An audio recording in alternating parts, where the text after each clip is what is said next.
Hello everyone.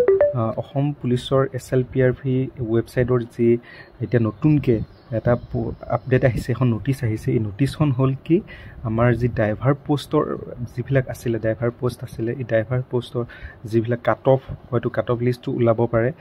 Cut off লিষ্টৰ ওলোৱাৰ কাৰণে তো যিখন নোটিছ আহিছে, এই নোটিছখন ধৰি লওক আমাৰ নোটিছখন চেক কৰিব লাগিব কাৰণে নোটিছখন মই ডাউনলোড কৰি লৈছোঁ।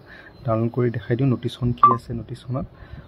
নোটিছখনত এইটো কি হ'ল আকৌ নোটিছখন ইয়াতে কি আছে।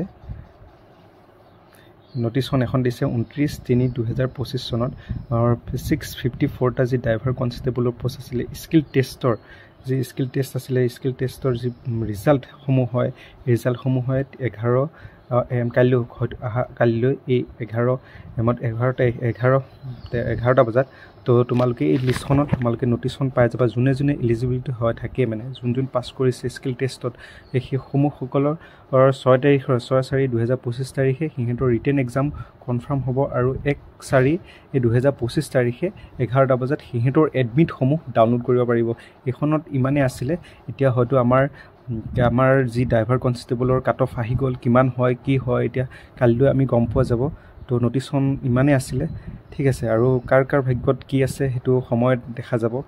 আমাৰ নোটিছখন যিহেতু আহি গ'ল, তো 6 তাৰিখে সকলো সমান, সকলোৱে একেলগে আমাৰ এক্সাম হ'ব AB UBখিনিৰ লগত।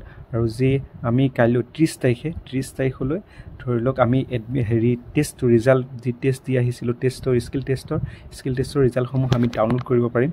তো ডাউনলোড কৰি আমি চাব পাৰিম, চেক কৰিব পাৰিম কিমান কাট অফ যায়, কি যায়, তেতিয়াহে গম পোৱা যাব। ঠিক আছে, আজিলৈ ইমানে আছিল ভিডিঅ'টো। Thank you so' much.